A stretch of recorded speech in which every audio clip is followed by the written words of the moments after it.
Okay. This was supposed to be our very first live episode of this show, which is something that I've been testing out lately, doing something like this live.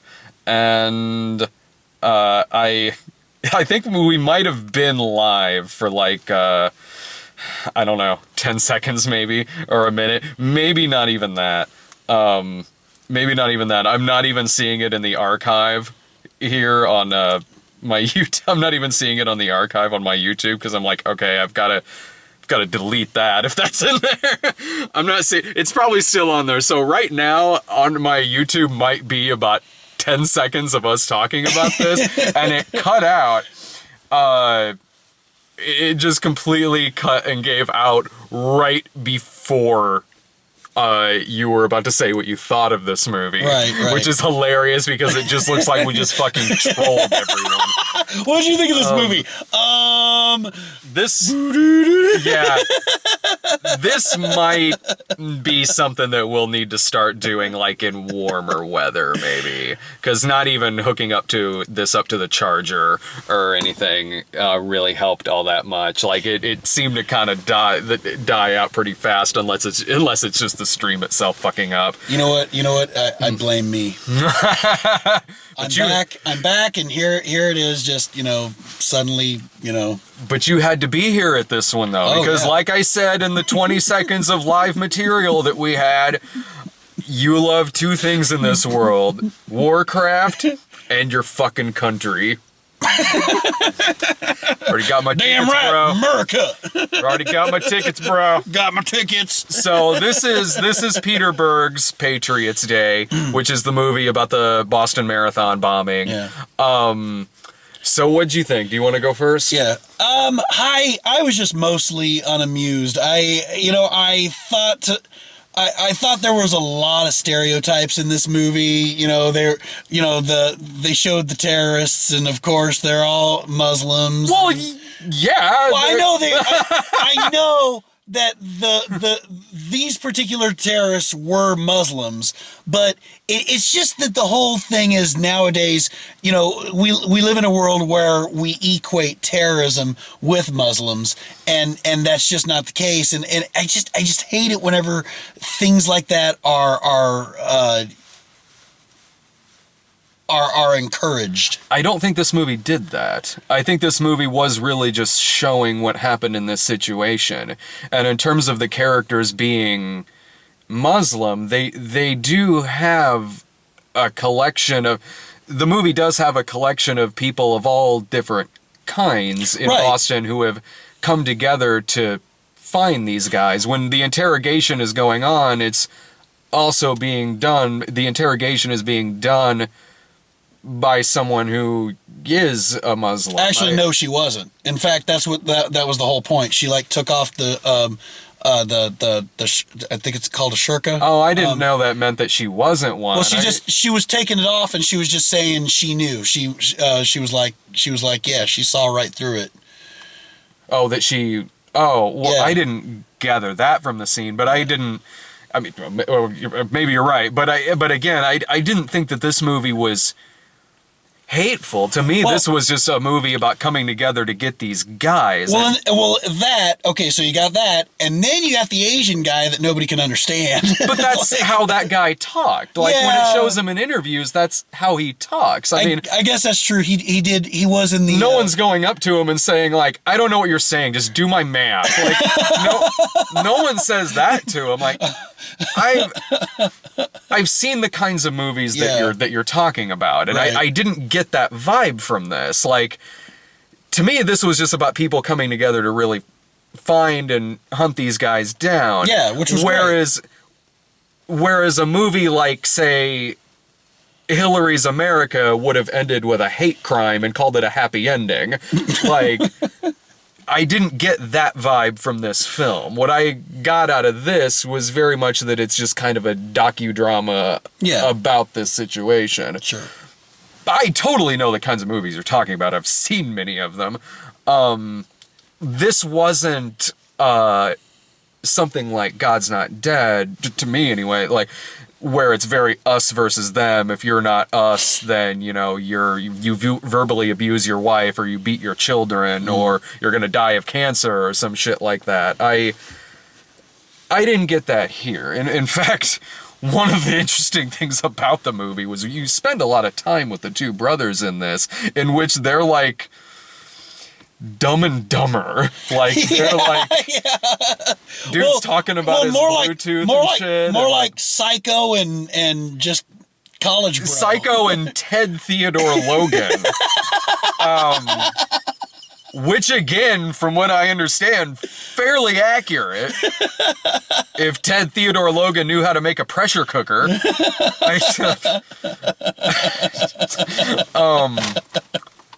But no, I didn't have that problem with this movie. You did, though?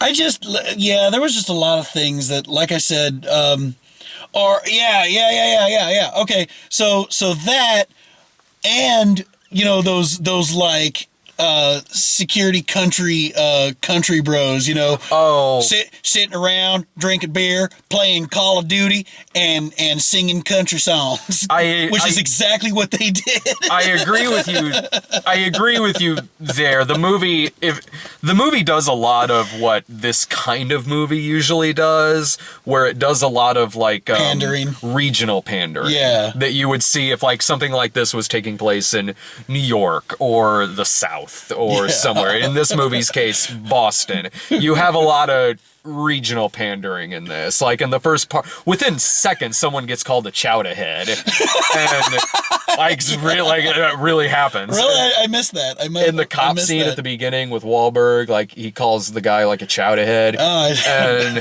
there's like Red Sox talk and stuff like that. Yeah, but dude is like nitpicking how his wife says socks, which again I'm sure is something that does happen. Things like that do happen regionally. And the Red Sox. But it certainly was regional pandering. But the movie had a lot of strengths, I thought. To me, it did have some weaknesses to it, but at the movie's core, it very much presents this as like a docudrama, not unlike when Paul Greengrass did United 93.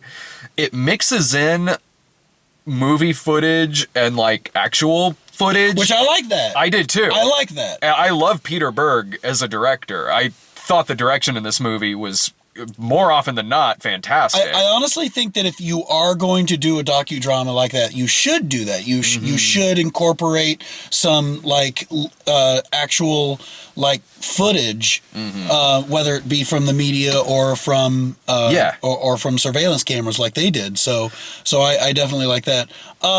Let's go back to the regional pandering, because I want to talk about the scene where the security guard asks out the scientist, and he's like, "We're going to go see the Zac Brown band. You in?" And she's like, "Well, I like my chicken fried, cold beer on a Friday night." God, I'm like, oh. Yeah, no, I agree with you there. It'd be like, damn it. It would be like if, the movie's taking place in Detroit, like, I got them Seeger cunts, like, tickets. No, I do agree with that, but that was very little of this movie. I'm typing in on Twitter right now. No live stream tonight. No live stream tonight. Boo. But hashtag blame Jerrid. Blame my ass for blocking us out of the car. Well, that happened, by the way. Yeah. We're running a little late here, but like, anyway, no, like I liked that a lot of minor characters were given a little bit of backstory in this. Sometimes that worked for me. Other times, I could have taken or left it. I will say, as the movie went on, I got to thinking to myself, why are we even worried about this Asian guy? What has he got to do with the story? And then he was kidnapped, and I'm like, okay. Yeah, I enjoyed that. I liked that. I liked spending a lot of time with J.K. Simmons before he really comes into the action that's going on. Fletcher. I enjoyed that the movie really is almost like watching like a procedural in a way. Like, we see the event as it happens. It mixes in actual footage with fake footage, and it is violent, but it's violent and bloody because it has to be, not because it wants to be. Yeah. And there's a difference there. Like, it tugs at your heartstrings. I don't mean necessarily that, but I mean, like, it's not. If Mel Gibson directed this, it would have looked like Cannibal Ferox suddenly happened in the middle of the street. But oh my God! Like, now, if Mel Brooks had directed this, it would be way more offensive, but it would be hilarious. It's a very funny movie. Didn't know they could get comedy out of this. But like, it's really showing how the FBI comes into it, who's Kevin Bacon, and the makeshift center that they set up to basically, with chalk and tape, map out the city itself on the ground and try to determine where these guys went. And one thing that I really liked here was the fact that it does incorporate actual footage into the movie. The guys they got playing the two terrorists were... You mentioned that. Holy... Like, I leaned over to you and I'm like, did they break him out of prison just so he could play himself? Like, right. That seems risky. Right. Hell, just wait until it comes out on DVD. They'll probably get it in prison and he'll be like, holy shit. Yeah. No, the guys they got playing, the brothers, are... identical to how they looked in real life. Can I just do a classic Jerrid moment? Kevin Bacon was in this? Yeah. Wait, you didn't know that? I did not notice. He was one of the main characters. I did not notice. You didn't know that was him? Which one was he? He was the FBI agent, the one with the glasses. Oh. Yeah. Yeah, no, I guess it's makeup or something. I just did not notice. There really wasn't. It was Kevin Bacon. He just had this, Superman and Clark Kent. I'm sorry. I won't be that asshole. I'm sorry. Why not? You usually are. I've grown in my years. I've mellowed out a little bit. In a lot of ways. I don't know. I guess maybe it just was too enthralled. Yes, I was just so enthralled in this movie. I thought it was a suspenseful movie. I said, the scene, like I said, while we were waiting for the tow truck. Yeah, we did kind of review this already. I was entertained during the gunfight scene. And it did get suspenseful while they were searching for them. It was cool. It was cool. Mm-hmm. It's just, I don't know. I just felt like they could have done without the lowbrow stuff. That was, but that was kind of over and done with pretty fast. Once, the movie really kind of structures itself like a lot of like a disaster movie would, where it's kind of introducing you to this handful of characters and then the event happens and then you're kind of following them after that. But I said the same thing about Deepwater Horizon. It's a much more well-made, much more suspenseful, much more character-driven movie than a typical disaster movie. Like, this and Deepwater Horizon are night and day from something like San Andreas or something like that. Like, you can see some of the same tropes in it that disaster movies do, but this movie is just way more well crafted, better acted. And what I like about this, and honestly, same with Deepwater Horizon, especially this, is that sometimes you just need characters to say fuck. Yeah. Like in a situation like that, people are going to say fuck. Yeah. And they say it a lot. Yeah, they do. In this film. Like, I'm going to find these cocksuckers, I'm going to catch these motherfuckers, and I'm going to put a fucking bullet in their goddamn motherfucking head. Or even the Asian guy. Now catch those motherfuckers. Catch those motherfuckers. I hope that guy did that in real life, too. Like, catch those motherfuckers. Sons of bitches. I know who it is. It's the guy from the Rolling Stone cover. Remember that controversy? Like, because the terrorist dude was on the cover of Rolling Stone after the events, not before. Oh! Remember that? because they were trying to say that they were like glamorizing him or something because he wasn't ugly. Yeah, I don't know. It was probably like, I guess I don't remember that, but I didn't think anything. That's pretty crazy, though. Like, I was like, well, yeah, Charles Manson made the cover of Rolling Stone. Right. All right. Like, I don't know. That, if I remember right, that was just one of those Fox traversies. Like, so that story might have came and gone. Speaking of, I like that too, where they're like, Fox News is going to leak the picture. Oh, they touch on that. They touch on like the New York Post false bagman thing, and also like somebody leaked the photos to Fox, and they're like, Fox says whether you make them public or not, they're gonna air it in 20 minutes. Because fair and balanced. Classy. But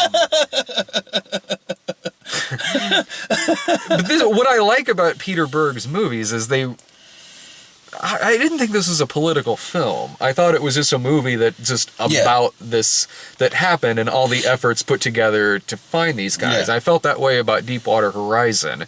And Peter Berg is way better at doing material like this than Michael Bay when he did that Benghazi movie. Or I mean, you hear a title like Patriots Day, and you might think it'll be something like fucking Last Ounce of Courage with a guy named Bob Revere. American Sniper. Right. Well, that's better than like Last Ounce of Courage. But I liked this. I mean, it does.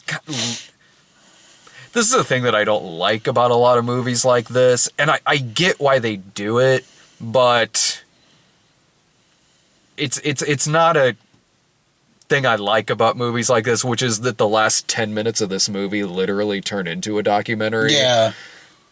I love that too, that there was this big group of people that left, and I leaned over to Brad and I was like, oh, hey, look, they're going to leave before the crowd. Because there was like 10 people in the theater all together, and then the documentary starts, and then I lead back into him and I go, I think I see why they left. Yeah. Like, I understand why they want to do it. Yeah, they want to show that there was real people. I get that, but there are documentaries you can watch. Yeah. Like, you can have a featurette on the DVD. Like, I mean no disrespect by this at all. I don't. I get why it's there. It does. I'm just saying this as someone who watches the movie and what I think about it. No, go ahead. It's unnecessary. It is something that takes me out of the movie. Yeah, it's unnecessary. It's just going to greater lengths that don't need to be done. I will say this: they were way better at casting characters who looked like the people they were playing in this. Yeah. In comparing it to Deepwater Horizon, which Deepwater Horizon does a similar thing at the end, where it shows like the people that the characters were actually playing. And dude, like, they were like, pretty bad, huh? Yeah, man. I hadn't seen that movie yet, so It'd be like if you were watching a movie starring like Jason Statham, and then it shows a picture of the guy he's playing, and it looks like Larry the Cable Guy. Like, again, no disrespect, but boy, do I remember that really taking me out of that movie quite a bit. Get it done. He has better comedy chops than Dan Whitney. Right, I made it, right? I would. Was there anything else you liked or really disliked about this? No, I mean it was overall, like you said, it was overall pretty mediocre movie. It wasn't like anything like. I thought it was above mediocre. Oh, okay, well, no, I really enjoyed this. adequate. I was entertained. Like, I mean, the little stuff at the beginning with some of the pandering, and then like some of the stuff towards the end. Yeah, but 90% of the rest of it, I thought it was taut. I thought it was well made. I thought it handled this situation very well. I loved seeing the procedural and how all of this evidence and everything comes together to find out who these guys are, where they're walking, where they're going to. I enjoyed that about this movie. I thought it was a really well done, suspenseful film. There's little gripes I have about it here and there, but I mean, you know, it's not, again, it's not something like fucking Last Ounce of Courage with that, like, well, maybe that's the difference is that you have recently seen some really bad movies. That's not the case with this. Oh, okay. I would enjoy this regardless. Okay. Regardless if I've seen Last Ounce of Courage. This isn't that kind of movie. This isn't that kind of like weird uber patriotism where it's like Last Ounce of Courage literally starts out going like, my name's Bob Revere. I consider myself a patriot. And whenever I see something like that, I'm like, well, dude, okay, one, I didn't ask, and two, I didn't assume you hated the country. That's sort of uber patriotism like that, to me, is like when someone goes around saying, I have a giant dick. It's like, well, I didn't think you had a small one, but now I kind of do. That's how I feel about that. It's like... My name's Jerrid Foyles. My name's Jerrid Foyles, and I consider myself bald. Me too. No! I have a rabbit on my head. No, I share the wealth. I would recommend this. I really would. Yeah, okay. Yeah, I mean, I'd tell people to go see it. Yeah, I probably wouldn't be like, you know, all excited about it, but yeah. It sounds like you're gearing more towards you'd recommend it as like a rental. Because even when we came out of the theater, I could tell I enjoyed it much more than you did. But whether you see it in the theater or rental, that's still fine. Like, yeah. I mean, I would recommend seeing it in the theater. Well, and that's what I mean. That's what I mean. I've had worse experiences. Zookeeper. Whenever whenever I'd go on this video and I'd be like, do not see this in the theater. Mm-hmm. You know, I'd tell if somebody wanted to go see it in the theater, I'd be like, okay, cool, you know. Right. Well, hell, either way, if you were stupid enough to give something like Zookeeper your money in the theater, then yeah, okay, good for you, but you know, if you like Deepwater Horizon, you'll like this. If you like United 93, you'll like this. If you like Peter Berg movies, you'll like it. And I, more often than not, really do enjoy Peter Berg's movies. I could understand why you wouldn't want to see it. I mean, this only happened a few years ago, and I understand why people aren't quick to go out and see a movie like this. I've never had a problem with that. Like the whole too soon thing in terms of movies. If it's something that's really cynically done. Right. Yeah. You got it. Now you got it. I mean, like Jerrid. No, right? What do I have a fucking answer to? Except our Lord and Savior Jesus Christ. So when something like overall, I don't have a problem with a movie like this. I don't really have that blanket too soon thing in terms of movies like this. The only time where I would really is if it's just something that's really cynically done. Like, and look, all movies are made to make money, certainly, and movies about true events in which people died have been happening for 100 years. It's not any kind of new thing. But there's a difference between a movie like this and...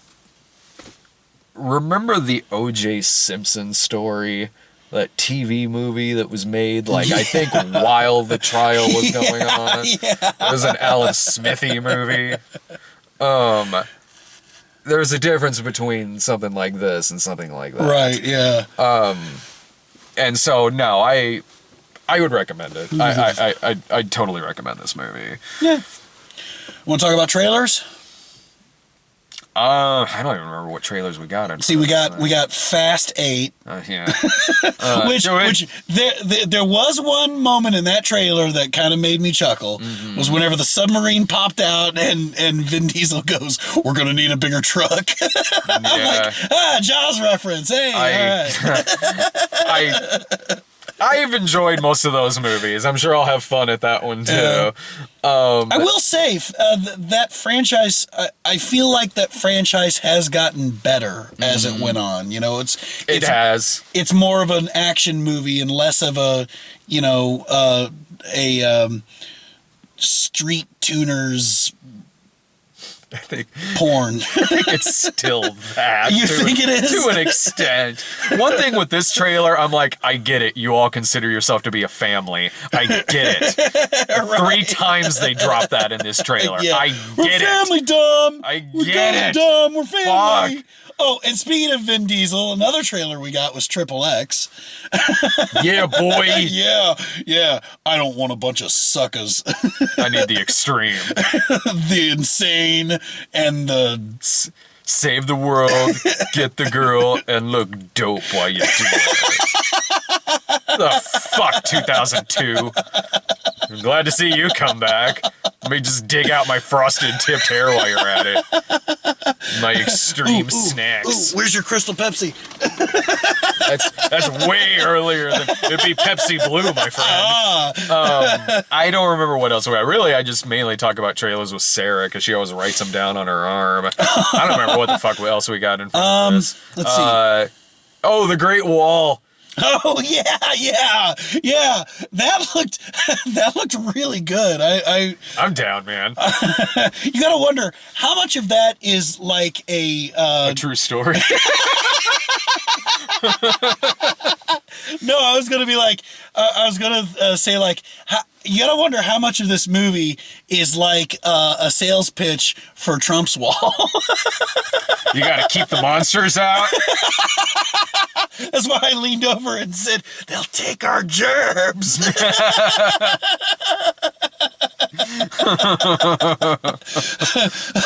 don't know, man. That movie takes place. Keep the monsters out. What will happen if they get through? They'll take our germs. This is way different. This movie takes place years ago. It takes place like in the 70s. I don't know. Doesn't it still look like House of Flying Daggers over there? I think that's it, man. We got like on the car's like 2 a.m. Like I gotta go home and warm my feet. Yeah, me too, actually. Wake Laura up with my cold ass ice feet. Cuddle all up to her, put your feet on her. Yeah. Fun times. All right, well, I'll be back tomorrow. Like, I'll try to do the live thing at some point because it is something that I'd like to do on the site is live midnight screenings. Maybe another time. I'll have to like watch my mouth when I do this. No, that's the beauty of doing it live. Fuck it, do it live. Yeah. Fucking thing sucks. It did. It shut down. There's nothing on the teleprompter. All right, we'll be back tomorrow with monster trucks and Bye Bye Man. Bye Bye Man.